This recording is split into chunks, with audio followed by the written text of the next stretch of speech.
Hey guys, PokéDan here. With Sun and Moon still being recent games that were released, we now have over 800 Pokemon that exist. And as amazing as some of them are, we also tend to have some Pokemon that kind of just fade into the background and get forgotten. Because of this, people tend not to use these Pokemon as much, and we, being the social justice warriors we are, today we will be counting down the top 10 underrated Pokemon. But why did I say we?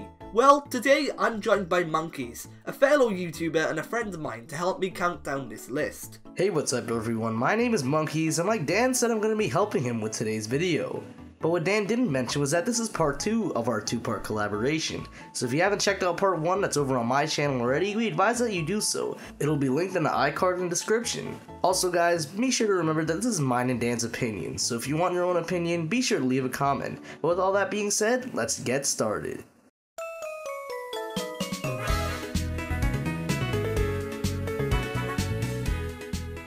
In at number 5 is one of the original 151. It's Golda.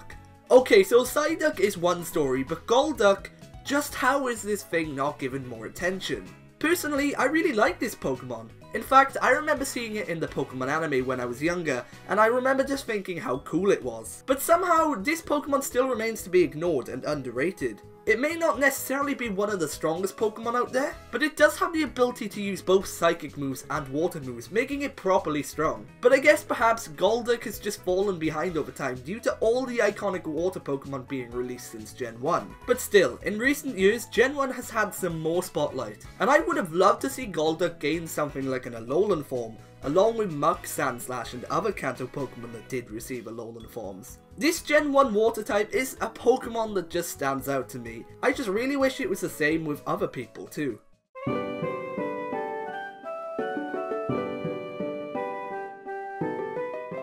Now a lot of you guys are probably going to yell at me for putting this on this list, saying, this Pokemon got an Alolan form in the Z move, how is it underrated? So specifically for this, I won't be including his Alolan form in my explanation. So if you couldn't have guessed it already, our number 4 slot is Raichu. Raichu has always been a pretty sweet Pokemon. It was introduced in the first generation with Pokemon Red, Blue, and Yellow, and it's actually one of the gym leaders of the Ace, Lieutenant Surge's Pokemon. However, just because he's the ace doesn't necessarily mean he's not underrated. In the anime, Ash's Pikachu was able to beat the Raichu in one of the biggest upsets in gym battle history. Can someone please tell me how, in what world, would a Pikachu beat a Raichu in a fair one-on-one battle? Like stated before, he did receive an Alola form and Z move, which were both pretty well received among fans of the series. But until then, Raichu was never really talked about in the series. He wasn't used by anyone much at all.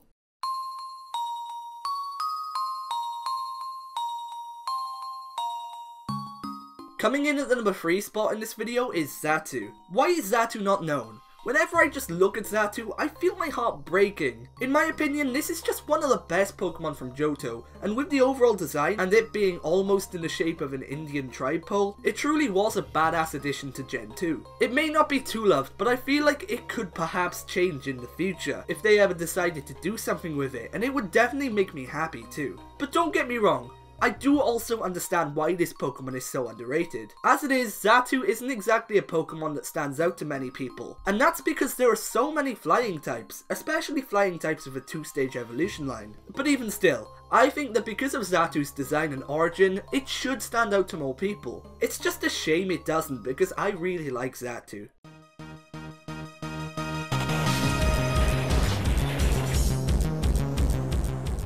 In the 5th generation with Pokemon Black and White, we were introduced to lots of legendary Pokemon, and it was quite honestly an overkill at this point. We got 2 trios of Pokemon, Black Kyurem, White Kyurem, Reshiram, Zekrom, and regular Kyurem, Genesect, Victini, and Keldeo. But like Mistbird, there was one that always fades into the shadows of the spotlight, and this Pokemon is Meletta. Meletta, despite having 2 different forms, is not really well received by the fans. Nobody really hates it, but then again, not too many people like it either. It was one of the only legendary Pokemon to not play a significant role in one of the Pokemon movies, and is really not used at all. A big reason for this is probably due to the fact that Meletta needs to use the move Relic Song in order to access this Pirouette form, which is only stayed in that battle. But in that form, it sports a nice 128 attack and speed, which can honestly make you pack a punch and hit quickly. Its speed and stats combined are what really make this Pokemon an underrated Pokemon.